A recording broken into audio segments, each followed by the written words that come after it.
Hi, I'm Kent. And I'm Anna. And this is episode 3 of Film and Family, a podcast for filmmakers and professionals in the entertainment industry who want to have joy and satisfaction in their families and careers. Let's jump right in. Okay, so I just got an email that was interesting. Anna's pulling it up. So this email said... Okay, I'm going to actually read it. So it says, Kent, I think you'll want this job is the title, and it's from ZipRecruiter. The body of the email says, Hi, Kent. I have a job that I think lines up well with your resume. Check out the description and hit one-click apply if you like what you see. And then the job is preschool dance teacher. Which when I saw, I just thought was hilarious, but I had to send it to his family immediately. So the immediate question is, they said that this is based on your resume. But now I need to take myself off of their subscription list because I'm not really looking for a full-time job right now. Well, it was worth it for that email. But I've just been getting those for a long time, and I just saw it and I was like, they must really think, man, this guy needs a job. Preschool dance teacher, we've got you. What exactly? I mean, like, what line anywhere on my resume would have given them that impression? I mean, you're creative and yeah, film. Have kids. Film is got to be the same as the skills required for pedagogy and dance instruction and that you're good at dancing. Yeah, it's brilliant. I don't know. Cameras or something. They knew it before I even knew. I saw you with the kids dancing. Anyway, so that brings up this question, which we actually think is relevant to our family life, our own personal identity, and especially filmmaking. Why do we care what other people think about us? It's kind of a good question to ponder. And if that sounds like a cliche question, I just would like to say, I think I've been realizing lately how much I do care about what other people think. And I don't think, like, if I'd heard this a year ago, if I was listening to this podcast, I'd be like, oh, I mean, I don't really care what people think about me. I think a lot of us think that. Maybe I'm wrong. Well, I don't think we want to care what other people think about us. Yeah, we know. I think deep down we all know, or maybe consciously we all know, I should say, that doesn't really matter. But at the same time, it's a very human thing, and it's very normal. In fact, people who don't care at all what other people think of them and have no consciousness of others' opinions are psychotic. And so we actually don't want to not care at all what other people think of us. Or not be aware of it. Yeah. And we want to feel connected, and some people's opinions will matter to us and some won't. Yeah. So Anna told me, maybe you should tell this, but you were telling me about Brene Brown's thing. Yeah, this is anecdotal, but I'd heard that Brene Brown had sent a letter to her senator and just asked about COVID and what the plan was and all that back when it was starting out, and got kind of attacked for sending that letter in. People were saying, and for those of you who know Brene Brown, she talks about shame. She's an expert on that. And they said, you of all people are shaming him about this. And she said, I'm not shaming him. Like, what are you talking about? So I don't think maybe they didn't really read her books. So somebody asked, well, what do you do when people think things like that or say things like that? And she responded by saying, well, I've just decided that there are only 5 people whose opinions really matter to me. And the reason that came up between Anna and I is because we had a personal experience where someone recently got really, really mad at us. And I won't go into the details of that story. Just because I don't think we have time for it. But essentially, we did something that we felt very right, within our rights to do. You could just briefly tell it. Now that people are gonna. Yeah, everyone's gonna say, "What happened?" No, yeah. So we had to call the police on someone who was staying in a short-term rental property for us, and because they were smoking illegal drugs on our property. And so after multiple warnings, we called the police on them, and this person was mad. They called Anna white privileged for having not giving him the decency of a warning before we called the cops on him. we warned him several times that he was breaking the rules and that was prohibited. Anyway, so I don't want to go into this to try and validate myself. This came out. But this is so this all happened, and I could feel myself getting really angry. And what's interesting is because Anna and I have talked about these things a lot, I think for the first time in my life, after feeling really upset about this, I actually was able to kind of step back and recognize that I was feeling this and just to ask out of a place of like curiosity, what's going on? Like, why am I feeling so strongly that this person is wrong? Like, I'm just, not just do I feel strongly that he's wrong, but I feel like I need to do something about it, or I need to prove it to someone, or, we want to like go vent about it to someone we feel it will side with us so we can get some external validation. Well, and what's interesting, and not that I'm always this way, but in this particular case, I didn't feel that way. Like I just felt fine. Like I wasn't bothered by it. And we're going to talk about that in a minute. Yeah. And so something we talked about, and then Anna told me this story about Brene Brown and how she was saying that there's only really 5 people that whose opinions I care about. And I thought, oh, okay, well, like, who are my 5? And like, why would I care about their opinions and everything? And I kind of thought like the 5 closest people. And I'm like, well, I think there's times in my life where at least all of these 5 have at some point maybe had an opinion about me that I wouldn't have agreed with. And so should I really care about what they believe about me? And then I kind of thought, what does it mean to, it says, she said 5 people whose opinion she cares about. What does it mean to care about someone's opinion? And that's kind of where I had the idea. I think the word care about in this context just means that you believe it. Well, because you wouldn't care if you didn't think that maybe they were right on some level. Yeah. If you're 100% sure that, someone says, your nose is 6 feet long, I'd be like, no, it's not. I wouldn't feel angry. I'd just be like, oh, you're crazy. Yeah. I hope you can get some help, Well, and that's how I felt, I think, because, I was like, I'm so sure that I'm not racist at all, that I was like, no, you're wrong about me. Like, I know that that's not a thing at all. That wasn't the motivating factor that caused you to call the police. Mm-hmm. I don't think we were even positive what race this person was at that point. Regardless, you were confident in that fact is the point. Mm-hmm. And so that can be really hard. And so I know that race right now is a really hot topic, but that just happens to be something that was currently, happening in our lives. But this happens for everyone all the time, day after day. Not that specific example, but that we feel like someone has made a conclusion that we feel is totally wrong about us. And how do we react to that?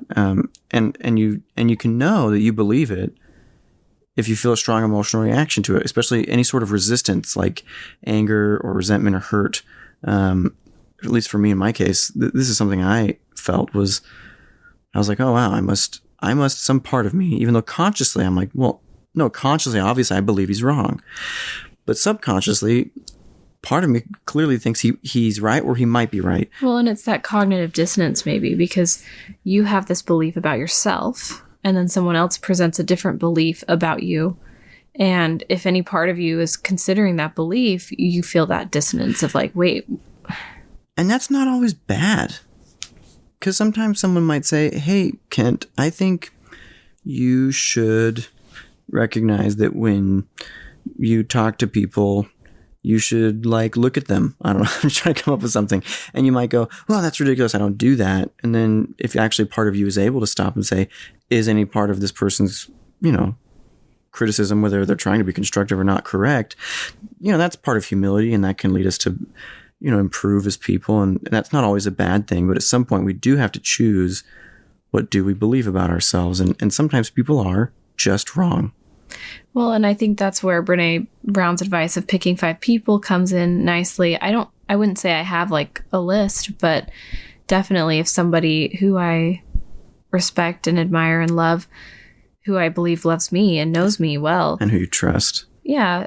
Said something, if you were to say to me, Anna, I think what you did was kind of inconsiderate, or maybe you were wrong about something, then I would be very interested. Like, oh, yeah, tell me what did I miss? And I want to care about that sometimes. Yeah. So I think that this was a really interesting thing to realize in myself. And, this is a podcast for filmmakers and entertainment professionals.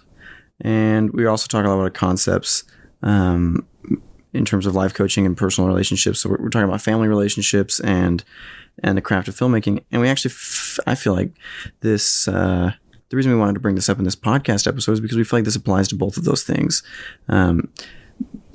especially to creative endeavors and really being vulnerable with ourselves. But we'll get to that. That's such a huge part of being an artist, is sharing your work and putting it out there. And you're not for everyone. That's something else, a thought that can be very powerful. I'm not for everyone. Like, if we were all ice cream flavors and I'm peach flavored ice cream, not everyone likes peach flavored ice cream. And if you are what you eat, Anna probably is peach flavored ice cream. I mean, yeah, probably. She is an ice cream flavor. But it's not like if someone else doesn't like peach ice cream, I'm going to be all offended, right? Because they like other kinds of ice cream. And I'm also not going to change myself to try to match what they like, because then it's all vanilla, right? I've heard that phrase. It's interesting. And so what would actually be better is for me to be the very best peach ice cream that I can possibly be. And for the people who like peach ice cream, I'm the best peach ice cream ever. This sounds like a beautiful plot to an upcoming animated feature film. But if you don't like peach ice cream, we can still be friends. Okay. Unless you don't. But if you are peach ice cream and they don't like peach ice cream, then that means they don't like you. Okay, now we're extending this metaphor too far. It is proof that you can overextend any metaphor. So this kind of brings me to this idea of optimism, pessimism, and realism. Because I feel like most of us, well, Anna says I say this too much, and I care about what she thinks. So, but I shouldn't say most people. I definitely have found myself wanting to lean on the side of realist in the past, and when I identify myself as one of these three, and being like, well, I think there's a time to be like realistic. But I think in the last few years, we've started to really question that idea. Like, what does it mean to be realistic? And this goes back to this idea of like, what do you believe about yourself? What do other people believe about you? And what does it mean to believe that something is optimistic or realistic, or being pessimistic about something? Well, and I think this is common for people pursuing a future in the arts, that we're confronted with someone who believes that it's not very realistic or reliable to have a job in this industry. I don't know why that is, honestly, but it's definitely something I've heard a lot. Like, oh, art is a non-necessity, and it's a non-essential. It's kind of this like out there woo-woo creative stuff. Well, and maybe we'll talk about that more in a later episode in terms of, is art non-essential, which I think is actually a really interesting discussion, which But so I guess my big question was, though, what is the difference between optimism and realism and pessimism? Or should I say an optimist, a realist, and a pessimist? Because we almost talk about this like it's a fact. Like, oh, that person is a realist, which means they only believe in realistic things. And that person is an optimist, which means they usually overshoot and are a little bit, they just choose to believe things will turn out better than they usually do. And then that person who's a pessimist chooses to believe that things will be worse than they usually are. But the realist is in the middle, which is realistically what usually happens. I feel like usually the realist and the pessimist are the same person. Like, they call themselves a realist and everyone else calls them a pessimist, but you're one or the other. Optimistic, I guess there are a few people, maybe there are some people, but there are a few people that do you see the glass half full or half empty? They own that pessimism. They're like, yeah, I'm a pessimist. I don't know anyone who says that. They do. They say, I'm a realist. Yeah, I'm a realist. I'm realistic. But regardless, what is that? Is there any factual backing to any of those things? Because none of us know the future.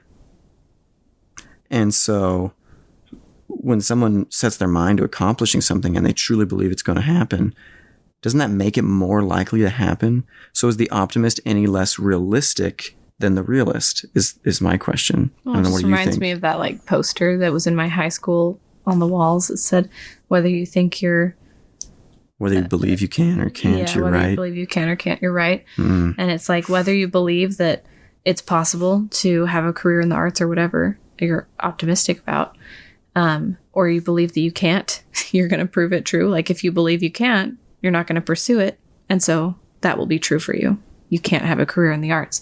But if you believe that you can and you keep that belief and you pursue it, then you'll create that career for yourself. Yeah. Yeah. And that's the problem with evidence, is that you can always find evidence to prove anything you want to believe.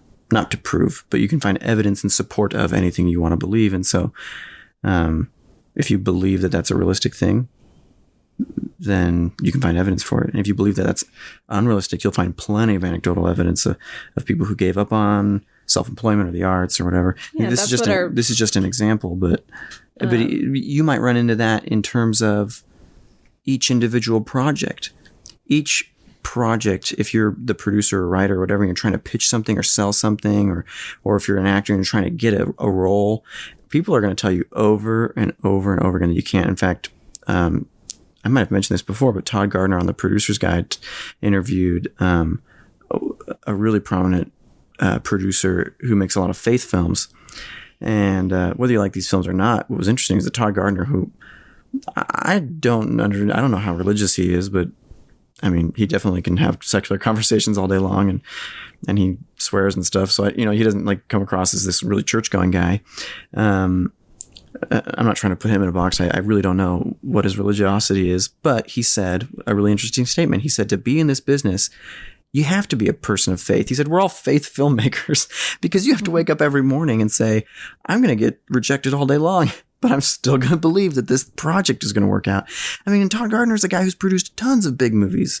Like almost anyone listening to this podcast will have seen at least one or more of his movies.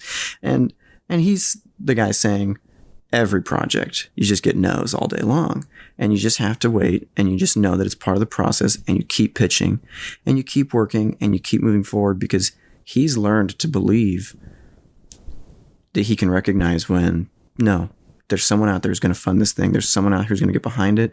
There are actors who are going to want to get cast in this.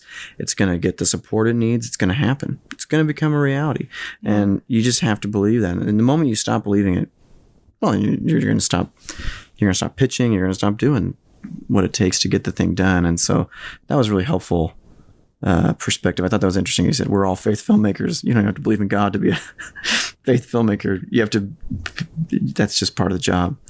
So yeah, and it's especially hard to believe before you have the evidence, but it's true that that's what our brain does. It just goes to work while we're not even conscious of it, finding evidence to prove what we already believe is true. So I want to really quick wrap that back around to what we were just talking about in terms of what do we believe about ourselves?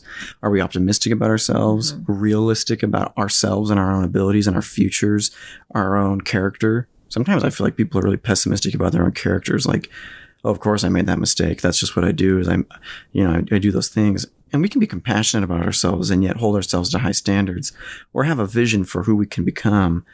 And frankly, the more we believe that we're going to become that kind of a person, the more likely it is we're going to become that kind of a person.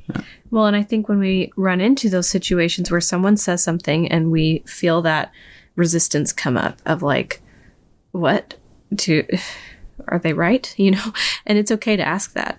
Are they right about me? What do I believe? Like, why am I feeling this resistance? Is there a part of me that believes they're right?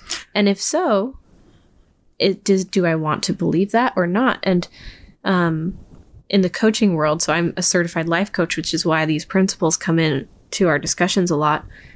We don't talk about like thoughts as being good or bad or pessimistic or optimistic. All we are looking at is this thought serving you? Is this belief about yourself going to serve the results that you want to create in your life or not? And so when you believe it, how do you feel? What do you do? And is that taking you where you want to go? Yeah. And I think that's really powerful. I think for me, it's never, oh, do I believe this person's right? That resistance is just, no, that person's absolutely wrong, but I feel angry about it. And I think just recently have I learned to stop and recognize that emotion as, oh, I'm only saying that because part of me thinks that they might be right. And so, and anger comes from resistance. You're resisting something. Yeah. Mm-hmm. And so anyway, so how does this apply to filmmaking? I think Anna and I were just talking about this idea of vulnerability and honesty as a filmmaker, not just on the producerial side, but on the content creation, the writing, and the just we all know that this is required in acting as well. I actually just listened to a podcast with Austin Kleon on creativity, and he was saying how one of the common elements that all creatives seem to have, whether they're pursuing whatever art form they're pursuing, writing, art, music, is that they have to have somewhat of a confidence in uncertainty. And that's kind of like what we're talking about with this. You have to be honest. You have to be able to be vulnerable and kind of still be okay with yourself, even though you're going to fail and you're going to do it in front of other people probably. And that's just part of the job. You're not guaranteed to fail at everything, but you're guaranteed to fail at some things along the way for sure. And I think that's true for any job. That is not exclusive to the arts. That is, well, yeah. But it's true that, yeah, creativity is a process of like failures, which is why I've always said every career is inherently creative. So even if you're not like, but even if you're on the more technical or producerial end of things, it's still a massive creative endeavor to problem solve and organize and just make things happen. But I think even the uncertainty could be referring to just starting from zero, like starting with a totally blank slate with nothing and having to create something out of it or onto it. Yeah. And I think all of us have to start from zero. Yeah. The actor looks at a character and they have something off the page, but it's like they just met a person and then they have to become that person. That's crazy. The writer obviously starts from zero. They're staring at a blank page, but even the producer, I mean, I've gotten scripts and said, okay, I'm going to get this thing fleshed out. We're going to get the script up to snuff. We're going to get people interested. Well, no one's interested, just me and the writer, and so it's like, we're going to get people interested in this. We're going to find the people that would be interested. There's a sense of starting from zero, like this idea of like, we have nothing, and so, yeah, that's just, that is going to be part of all of our jobs is, kind of walking through the empty desert and sort of just turning it into a rainforest by the end, So. Well, but it's so important to learn the skill of being vulnerable and being honest, and that's going to create our best work. But what holds us back, which is why we wanted to do this episode, is that fear of what people will think, being afraid of people being wrong about us. And that's why we said, letting people be wrong about you is the title of it. Is it's okay if people are wrong about you, as long as you know what you are choosing to believe about yourself, then it doesn't matter. Other people can be wrong about me, and that's okay. Yeah. Not knowing who you are, which is probably where that anger comes from, or that resistance in my case, at least. Speaking for myself, that's what's really going to hold me back. It's not people being wrong about me that's going to hold me back.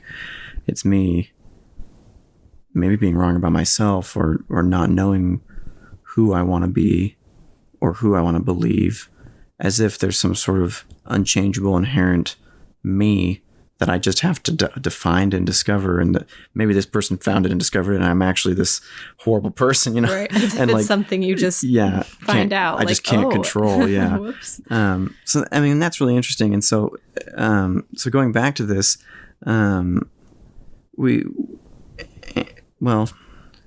this idea of when you make something and you put it out there, this happens all the time. Filmmakers can have audience members that are just wrong.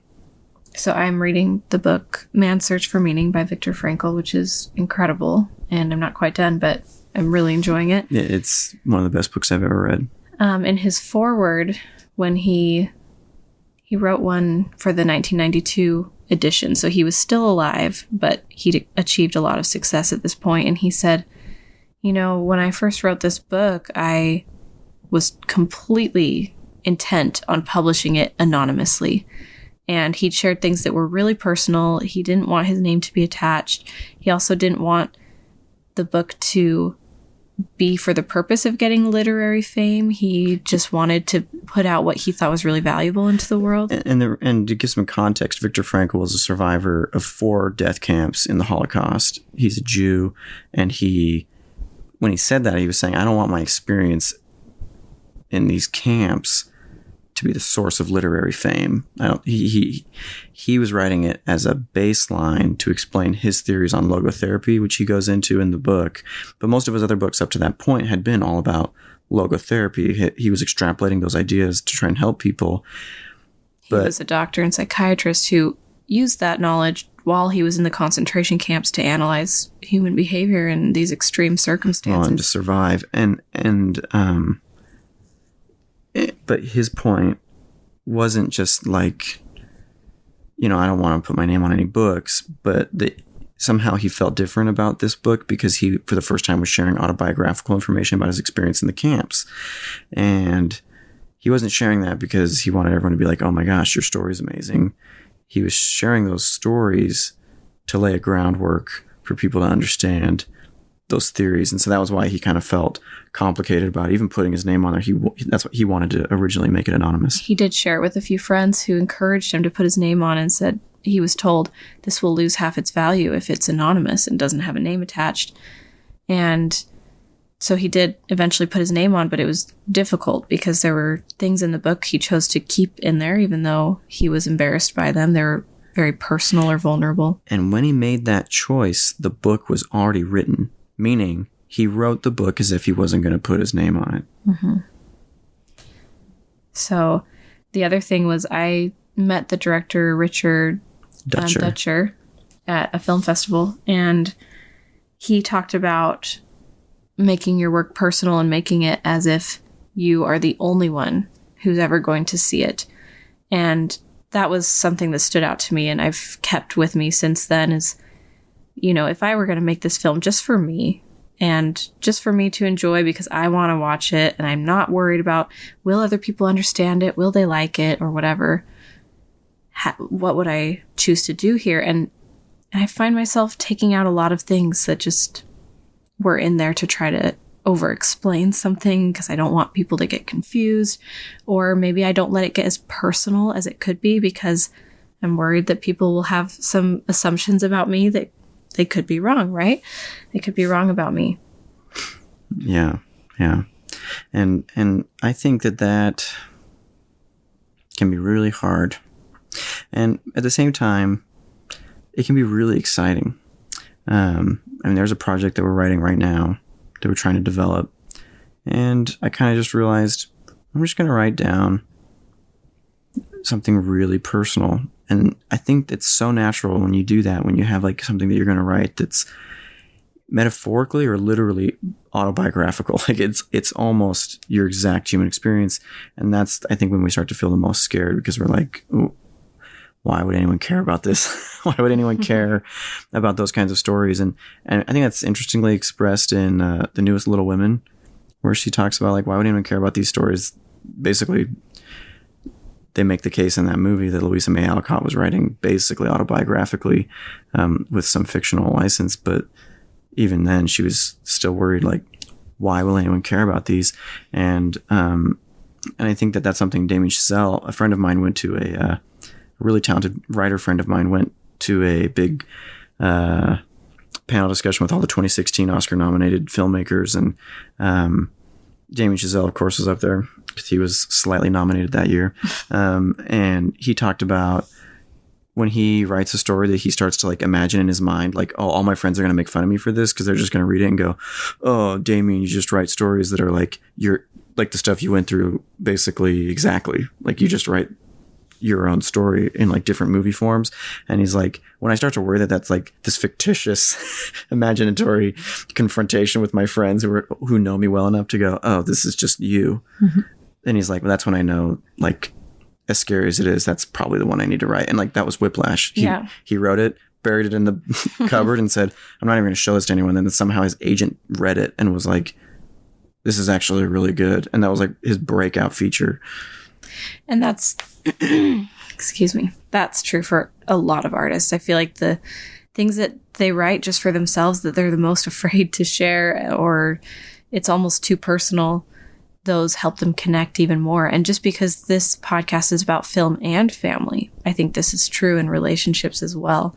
The things that we would say to each other that are most scary to say, and this is something that Kent and I have tried to make a practice of in our marriage, is to be somewhat, I don't want to say brutally honest, but just completely honest with each other about... I wouldn't say brutally. I'd almost say nakedly. Yeah. Can I say that? Because when you get married, that's inevitable. What? The literal nakedness. But like, sometimes being honest is even more vulnerable than not wearing clothes. and that's the point is that's what it feels like. It feels like sometimes Anne and I found great power in telling each other sometimes the hardest, scariest, most honest feelings of our hearts and thoughts in our minds, and just say, this is something I'm experiencing and I want you to know about it.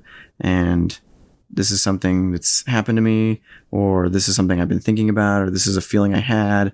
And just, we need to make each other completely aware of that. And if that's hard between a married couple. Right. And we're like so similar. We're best friends. We can talk about so many things, but occasionally we'll run into things in our marriage and we'll have feelings towards other people, or we'll have experiences that are just so like, wow, embarrassing to say to each other. But when we actually do, we've noticed that after the really scary part, it brings us so close together. Like our intimacy emotionally with each other is enhanced so much by that. And I think that's true in our creative work as well, when we're able to get personal and honest. We should stop talking about this. This is way too honest. I feel like really nervous. Yeah, everyone's going to think. This is our creative work. They're going to start thinking. If you're afraid to publish it, it's the best one. Thinking bad things about us. I think that's something that I feel like lots of filmmakers have expressed, this turning point in their career where they said, this was the movie that I made that was like the really scary one. Like the one that was like Taika Waititi has mentioned several times, where he said, that was the movie where I was like, that's a career ender. This is going to be the last movie I ever make. Like, I'm just going to put it out there and everyone's going to hate me afterwards. And he's probably said that like 3 times. But I feel like filmmakers like Alfonso Cuarón said that about his Y Tu Mamá También. I honestly haven't seen it, but he mentioned that was the one where he like kind of changed the way he approached his career after that movie. I'm sure that I think Guillermo del Toro mentioned similar feelings about his latest Shape of Water, that he was like, I'm going to make the fish movie. I'm not going to make another superhero movie. And so, yeah, that's usually like, those are the defining moments of people's artistic careers. Yeah. And, I even think about the blog post thing where it's a small thing, but I one time decided I really wanted to write a blog, like kind of make it be my journal. And I thought, it's on my website, which nobody sees. Like, I'll just publish it. I didn't even have the page like visible on my website. So I didn't think anyone was going to see this blog post. So I start writing blog posts and just getting in the habit. And then one of my coaching clients was like, oh, I really liked that blog post you published the other day about this thing. And my jaw just dropped. I was like, what blog post? How did you see that? I had no idea that when I published that post, it was emailing it to all the people on my list. It was emailing it to your whole email list?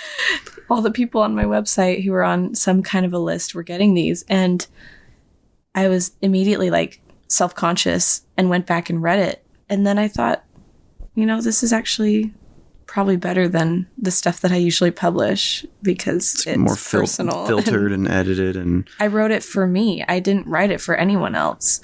And because it was beneficial to me, it was beneficial to someone else. Yeah. So I think that, we've touched on film, we've touched on family, we've touched on lots of things. But the biggest thing that I feel like Anne and I got out of this discussion, at least I'll speak for myself, is that when I feel myself caring about what other people think, it's because I think part of me believes them. But we can choose to decide to believe whatever we want about the world, whatever we want about ourselves. And of course we can. That's part of having agency and being able to make decisions and having power in our lives. Unless you subscribe to this idea that people don't have any free will whatsoever, which you can choose to believe. You can exercise your free will to believe that idea. Well, and choosing to believe means you can choose to believe thoughts that serve you, because, there's no such thing as like a true or a false thought unless you believe that it's true or you believe that it's false. And so if someone says something about you and you're like, what if that's true? I think the better question to ask is, does that serve me to believe that about myself? And if not, what do I want to decide to believe that's going to help me become who I want to become? And also just this idea of like, try approaching your creative work anonymously. Write it anonymously first and then put your name on it. Or write it as if it's the last thing you're ever going to make. It's just for you. Whatever you do that like kind it's of... a career ender. Like Taika Waititi was saying, like it's the last thing you're going to make. Like as if this was like, yeah, well, I mean, I don't even have a future in this. Or like you have a death sentence and you're like, I get to make one more thing before I die. What do I want to say? It's the only thing I'm going to make. Like, yeah. If you approach your work that way, then it just removes that sort of self-consciousness a little bit. Yeah. And I think another helpful exercise is to just look at whatever work you're working on right now, especially if it's personal. Like, if you're writing a screenplay or if you're developing a character, whatever you're doing, you look at it and say, like, am I taking any personal risks here? Am I doing anything that's like truly honest? And is what I'm making really right now, like truly honest, or am I making it for myself, or am I making it for those people out there in the zeitgeist sphere? I don't know. You definitely don't want to make stuff because you think people will pay money for it. Yeah. Then you just make a film that checks all the boxes, and those are the worst. And they don't make stories. You're not making it for anyone. Yeah. So if you want to watch some remarkably personal media, I'll just leave you with Fred Rogers. His whole body of work on the Mr. Rogers' Neighborhood show. Check out that 2018 film, Won't You Be My Neighbor, the documentary about him, and then watch a few episodes. And that's a person who looked straight into the camera, let his heart out on a kid's show, like for the youngest of young kids. By tons of people. Yeah, he was made fun of by tons of comedians and stand-up late night shows and whatever. And people were wrong about him for sure. And people also didn't take him seriously. They thought, oh, he's just making a kid's show. Like, who makes kids shows other than people that want a quick buck off of like innocuous media? He was making something that he took very seriously and made extremely personal. And he wrote some of the songs and some of the moments and some of those puppet characters were so personal, and he really let himself into that. And what happened was millions of children and adults and their parents also realized that they had a lot in common with him, and that he understood them. And that's what I've experienced with his show, and our children have experienced that, I think, as young as they are. So yeah, I don't even want to get started down that road because we'll talk about Fred Rogers all night. Mr. Rogers, love but I just Chazelle. I wanted to give that as an example because I just think that that's valuable, powerful. If you want to see what that looks like, just check out an episode or two or a movie, a doc on him, and there's plenty out there. And you can YouTube an episode. It's easy, and it strikes me every time I watch him address the camera, like, wow, this guy. Not everyone can do that. Not everyone can be that bold. And when I aspire as an artist to do something or be something, I want to make art that is as vulnerable as Mr. Rogers was every show. Like, that's just amazing. So awesome. All right.